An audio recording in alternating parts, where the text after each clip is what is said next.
C'est une prophétie dont le temps est déjà fixé. Elle marche vers son terme, elle ne mentira pas. Si elle tarde, attends-la, car elle s'accomplira. Elle s'accomplira certainement.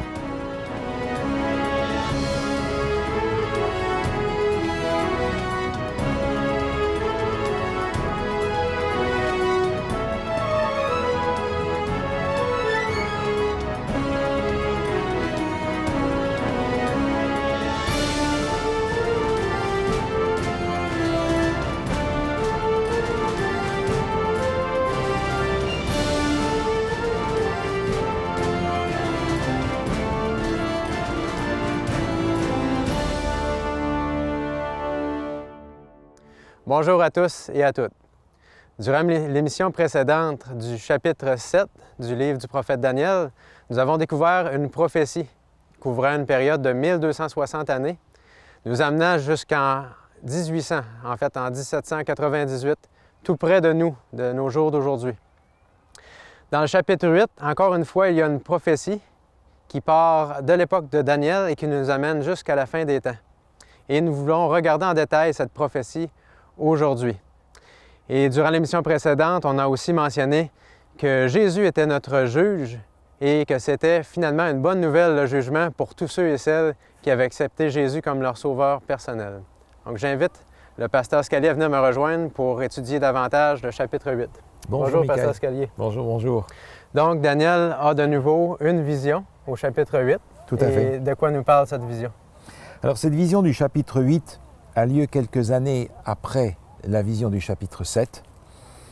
Et Daniel va faire le lien très précisément entre cette vision du chapitre 8 et la vision précédente. Au début, il dit « Moi, Daniel, j'ai eu une vision en plus de celle que j'avais eue précédemment. » Et celle est au singulier, faisant référence à la vision du chapitre 7. Donc dès le départ, Daniel va faire un lien étroit entre ces deux visions. La deuxième, celle du chapitre 8, va élaborer sur ce qu'on a vu déjà dans la première, au chapitre 7. Et puis il va nous présenter, cette fois-ci, deux animaux. On est de nouveau avec les symboles des animaux, et on a un bélier et un bouc. Il nous est dit ici, un bélier se tenait devant le fleuve, il avait des cornes, il avait une corne plus haute que l'autre. Et il nous est dit que ce bélier frappait de ses cornes à l'Occident, au Septentrion et au Midi. On découvre ici un animal encore, mais d'une nature différente, parce qu'il n'est pas composé de parties qui sont imaginaires. C'est un bélier. Et on n'a pas besoin de chercher ce que ça veut dire, parce que l'ange, dans l'explication, va nous dire ce que c'est. Et on lui met les choses au clair encore une fois. Directement, dans le même chapitre, au verset 20, il est dit, et c'est l'ange qui parle à Daniel et qui lui dit « Le bélier que tu as vu et qui avait des cornes, ce sont les rois des Mèdes et des Perses. » Encore un lien avec la prophétie du chapitre 7 et celle du chapitre 2. Avec une différence cependant ici, c'est que jusqu'à présent, on a commencé avec Babylone. Maintenant, on ne commence même pas avec Babylone, on commence avec les Mèdes et les Perses. Tout de suite. Et on peut se demander pourquoi. En réalité, on est ici quelques années seulement avant la chute de Babylone. OK. Dieu est en train de dire ici à Daniel, t'occupe plus de Babylone, c'est comme si c'était fini. On va tout de suite passer au point de repère suivant, qui est le royaume des Mèdes et des Perses. Et ce royaume vient, nous est-il dit, de l'Orient, et il frappe à l'Occident, au Septentrion, qui est le Nord, et au Midi. Ce sont les trois directions dans lesquelles il va s'étendre, venant, lui, de l'Orient. Et puis ensuite, il y a un bouc qui est présenté. Encore une fois, ce n'est pas une bête bizarre, c'est un bouc qui est présenté là, tout simplement, et qui est présenté comme étant puissant, et qu'il avait une corne. Et puis sa corne va se casser. Le bouc devint très puissant, dit-il au verset 8, mais lorsqu'il fut puissant, sa grande corne se brisa. 4 grandes cornes s'élevèrent pour la remplacer aux 4 vents des cieux.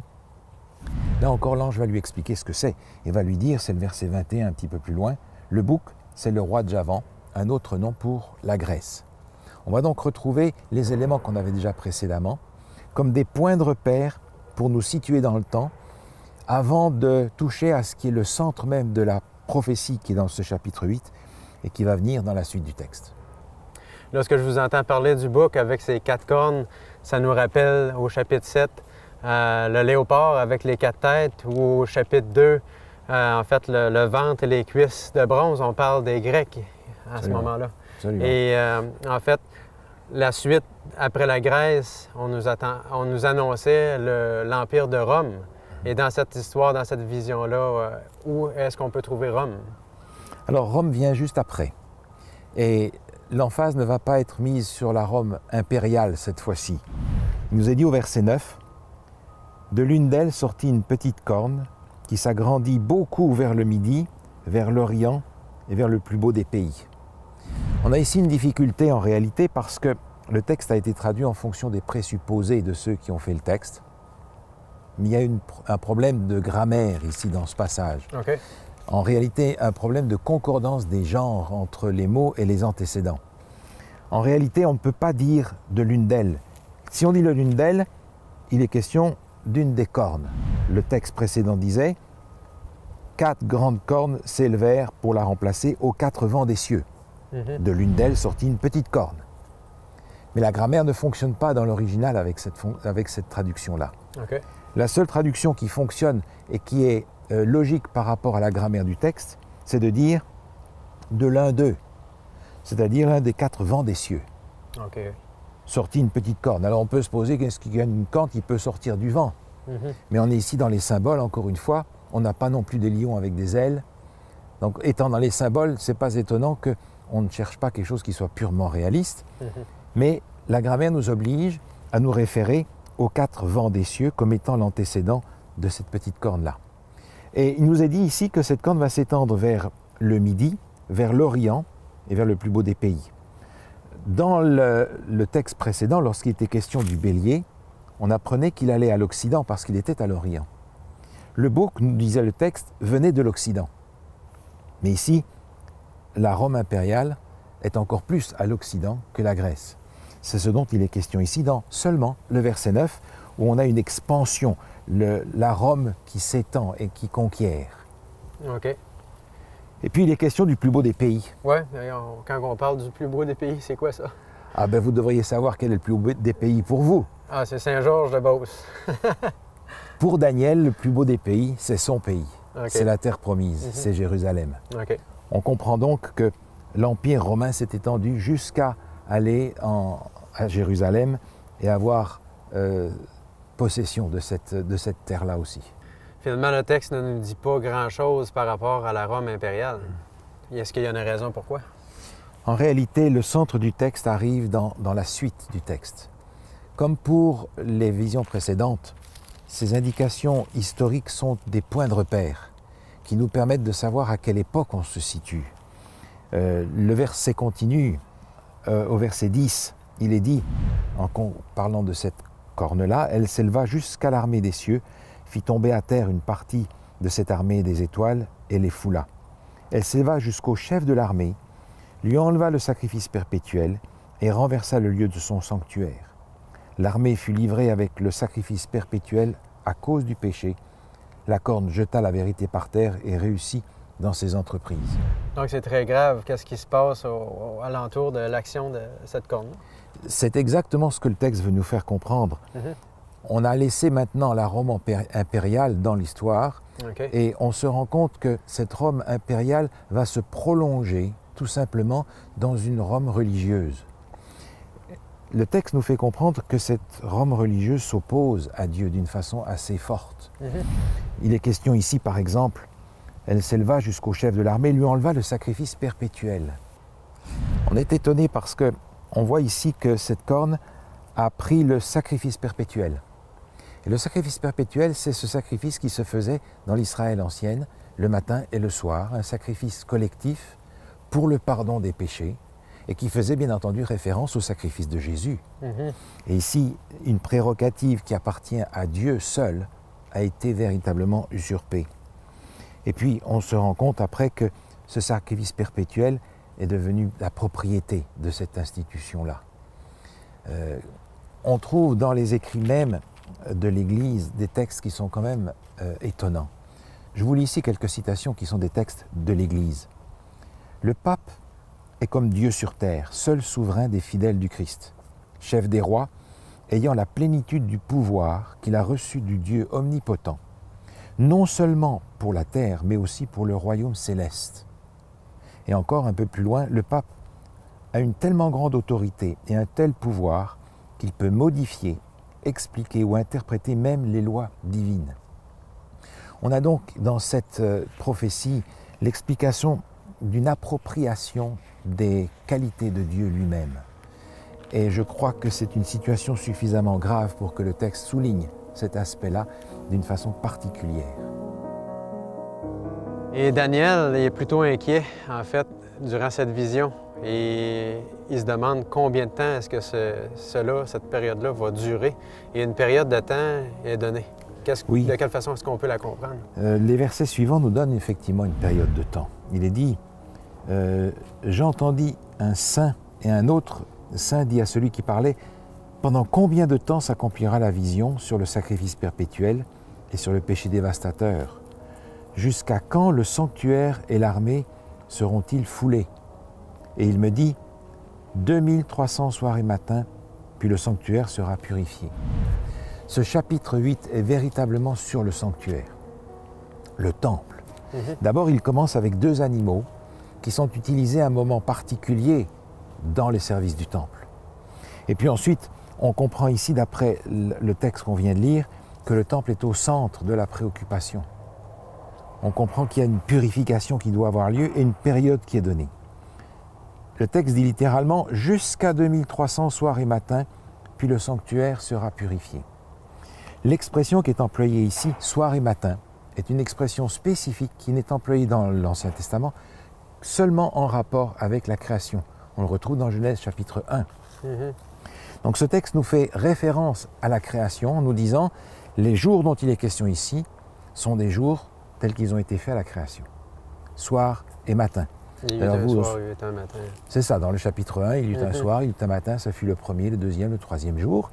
C'est l'expression qui est employée ici et qui nous montre par conséquent que cette expression soir et matin correspond à une journée entière. À partir de là, reprenant la clé biblique pour comprendre le temps prophétique et le temps historique, un jour égale un an, on a une période ici de 2300 années. Donc c'est une très longue prophétie. C'est une très longue période. Et de là l'inquiétude de Daniel. Parce que pour lui, qui voit ça de sa place à lui, si le sanctuaire n'est pas purifié avant 2300 ans, ça veut dire que le sanctuaire n'a pas été reconstruit, ça veut dire qu'il n'y a pas de pardon non plus. Et c'est impensable pour Daniel qu'il n'y ait pas de pardon pendant toute cette longue période. Imaginez un instant, nous attendons le retour de Jésus, et imaginez qu'on vous dise « Ah mais le retour de Jésus, ça sera dans l'an 4316 ». C'est tellement loin qu'on n'arrive plus à imaginer. C'est le même effet pour Daniel ici. Par conséquent, il est inquiet de savoir ce dont il est question dans ce verset. Et certains croient, comme on en a parlé un peu plus tôt durant les émissions, que Antiochus Épiphane pourrait être la clé de qui on parle dans ce passage-là. Lui qui a profané le temple et ensuite la révolte des Maccabées aurait purifié le temple. Est-ce que c'est quelque chose qui pourrait être possible? Si on reste fidèle au texte, c'est très difficile. Parce que d'une part, on est ici après l'époque romaine. Je lis le verset 23. « À la fin de leur domination, lorsque les pécheurs seront consumés, il s'élèvera un roi impudent et artificieux. » La Bible 21 traduit ce texte d'une façon peut-être un peu plus claire en disant « lorsque les pécheurs auront mis le comble à leur révolte ». Et on comprend que la révolte suprême des êtres humains, le péché le plus grave qu'on ait jamais pu commettre dans l'humanité est d'avoir mis sur la croix celui-là même qui était venu pour nous sauver, Jésus. Il est donc question ici de la mort de Jésus et ce pouvoir politico-religieux sort bien plus tard. Donc on est loin en réalité de l'époque d'Antiochus Épiphane. On a affaire ici à un panorama beaucoup plus large, beaucoup plus vaste que ce que peut offrir cet événement très ponctuel dans la vie du peuple hébreu, alors qu'on a ici tout le panorama du plan du salut pour l'humanité. On remarque que dans cette prophétie, il n'y a pas de point de départ pour cette période de 2300 soir et matin. Alors comment s'y retrouver? Alors dans ce chapitre, nous n'avons pas le point de départ. Donc on ne peut pas avoir non plus le point d'arrivée. Par contre, ce chapitre essaye d'attirer l'attention sur la signification de ce qui se passe ici. OK. Le vocabulaire qui est employé, la purification du sanctuaire, est en rapport direct avec une des fêtes, des 7 fêtes qu'il y avait sur le calendrier religieux juif, la fête des expiations. Il y avait 7 fêtes. Celle-ci, c'est la 6e, l'avant-dernière. Et il en est question en détail dans le livre du Lévitique au chapitre 16. Sans regarder tous les détails qui seraient particulièrement intéressants, on peut noter cependant un ou deux passages qui sont indiqués ici. Il est dit « Il égorgera le bouc expiatoire pour le peuple ». On retrouve ici le bouc de nouveau. Et il emportera le sang au-delà du voile. Un peu plus loin, verset 16, il est dit « C'est ainsi qu'il fera l'expiation pour le sanctuaire », il est question du sacrificateur, à cause des impuretés des enfants d'Israël et de toutes les transgressions par lesquelles ils ont péché. Dans cette fête particulière, unique dans toute l'année, le prêtre, le chef des prêtres, se rendait dans le lieu très saint du sanctuaire pour la seule fois de l'année. Il y allait avec le sang d'un bouc et il y allait de la part du peuple rechercher l'expiation, le pardon de la part de Dieu. Toute une préparation était associée à cette fête. Mais ce qui nous intéresse dans ce chapitre, c'est de voir qu'il y a une différence aussi entre le pardon et l'expiation. Parce que les Hébreux pouvaient obtenir le pardon tout au long de l'année. Ils allaient au temple, ils faisaient les sacrifices qui étaient requis et ils obtenaient le pardon de leurs fautes. Mais ici, on parle de l'expiation. La fête des expiations va plus loin que cela. Parce qu'à la fin de cette fête, il est question de transférer sur un bouc tous les péchés qui ont été pardonnés et que ce bouc subisse la conséquence mortelle de ces péchés. L'expiation va plus loin. L'expiation, c'est l'élimination de la cause du péché. On a donc dans notre texte ici une référence à la purification du sanctuaire, référence à la fête des expiations qui avait lieu dans le temple. Mais maintenant, nous ne sommes plus dans le temple, il n'y a plus de temple. Parce que même si nous ne connaissons pas la date de départ ou la date d'arrivée, avec une période de 2300 années, on va de toute façon arriver à une période où il n'y a plus de temple à Jérusalem. Donc de quel temple allons-nous parler? Du temple qui a été le modèle pour que Moïse puisse le construire. Dans l'Épître aux Hébreux, au chapitre 8, il nous est dit ce qu'il en est. Épître aux Hébreux, chapitre 8, et au verset 5, il est écrit ceci. Moïse en fut divinement averti lorsqu'il allait construire le tabernacle. « Aie soin, lui fut-il dit, de tout faire d'après le modèle qui t'a été montré sur la montagne. » Moïse a vu le modèle même du sanctuaire céleste. À partir de cela, il devait construire le sanctuaire terrestre. Dans notre chapitre, il est évident que la purification de ce sanctuaire est celle du sanctuaire céleste. On a donc ici un panorama extrêmement large qui est directement lié aux événements de la fin qui vont ouvrir la porte pour le retour de Jésus. Ça nous amène à se poser la question, en quoi est-ce que cette ancienne fête juive du jour des expiations nous concerne aujourd'hui? Tout à fait.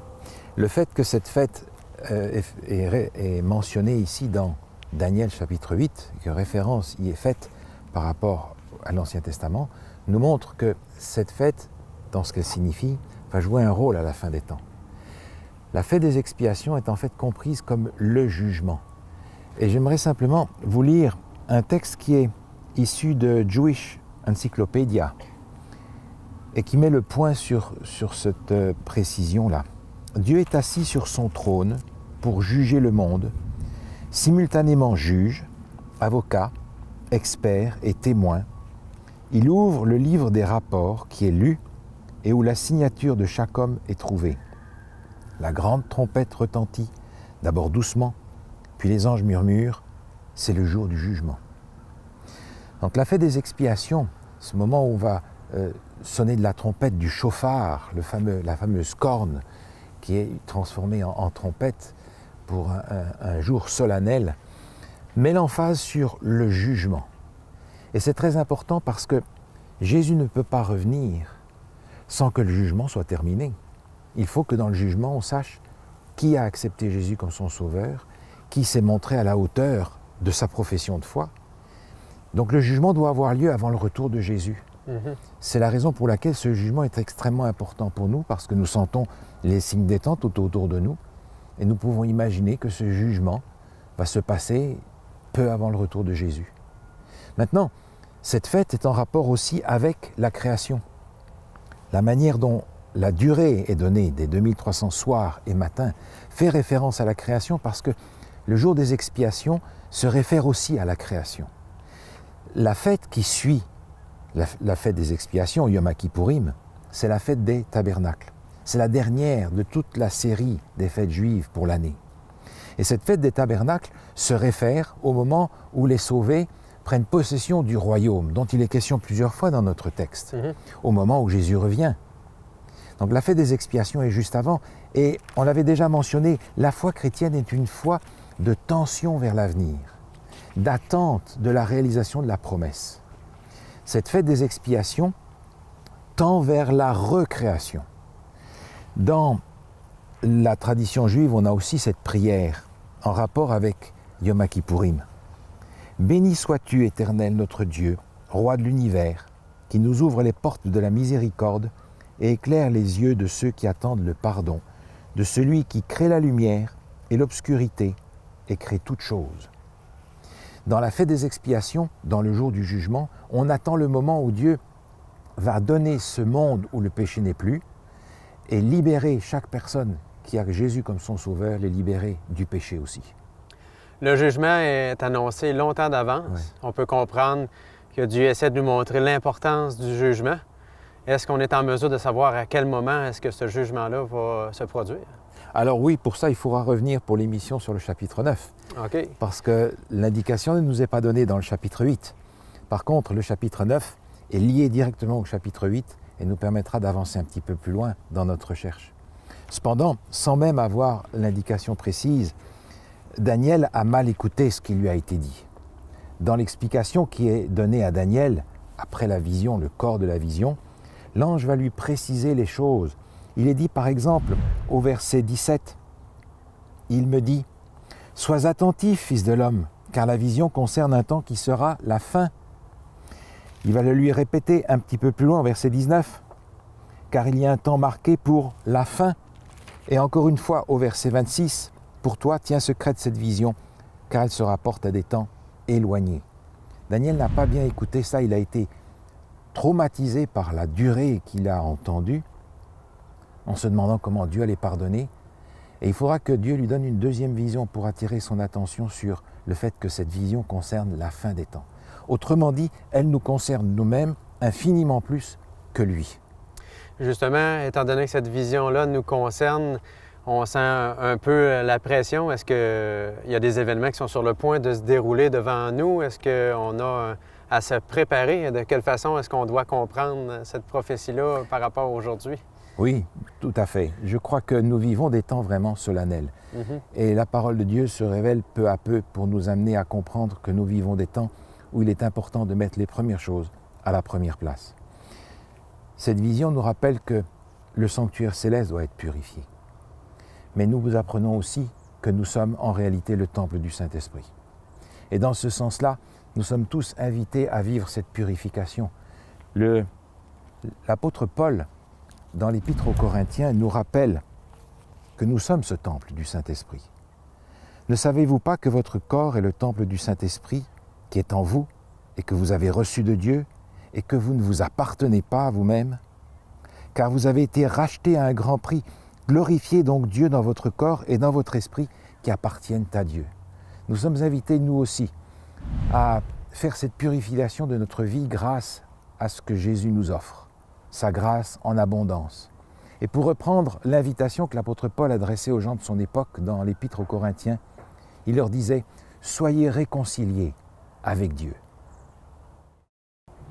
Donc nous avons ici le texte qui nous parle des 70 semaines en rapport avec Jésus, et il commence en disant « Il y a 7 et 62 semaines ». 70 semaines ont été fixées sur ton peuple et sur ta ville sainte. Qu'est-ce que cela veut dire? Dans le chapitre 9, nous allons découvrir la prière de Daniel et la signification de cette prophétie. En fait, il est une image du vrai et du grand Messie, du grand oint qui est Jésus-Christ. Ne manquez pas l'explication des détails de cette prophétie extraordinaire avec Michael Cloutier et le pasteur Paul Scalier. Bonjour, je suis Wayne Atwood, président de Mieux Vivre. Bonjour, je m'appelle Michael Cloutier et je suis vice-président de Mieux Vivre. Mieux Vivre est enchanté de travailler avec des jeunes et de les voir grandir en travaillant pour Dieu.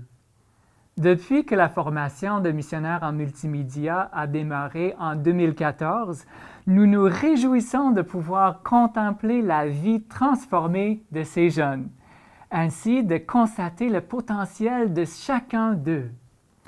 Êtes-vous intéressé à suivre la formation de missionnaires en multimédia? Vous apprendrez à utiliser des caméras, faire du montage vidéo, faire des productions en direct, à l'extérieur ou en studio, et vous apprendrez le développement de sites web. La formation dure 9 mois et l'âge cible est entre 18 et 25 ans. Les frais de loyer et de nourriture seront à la charge des participants, mais la formation est entièrement gratuite. Les participants devront avoir une connaissance de base en français ou en anglais.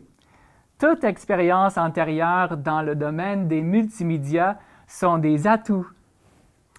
Avez-vous apprécié ce chapitre du livre de Daniel que vous venez d'écouter? C'est étonnant de constater que Dieu a un plan pour chacun d'entre nous et qu'il connaît chaque détail depuis très longtemps déjà.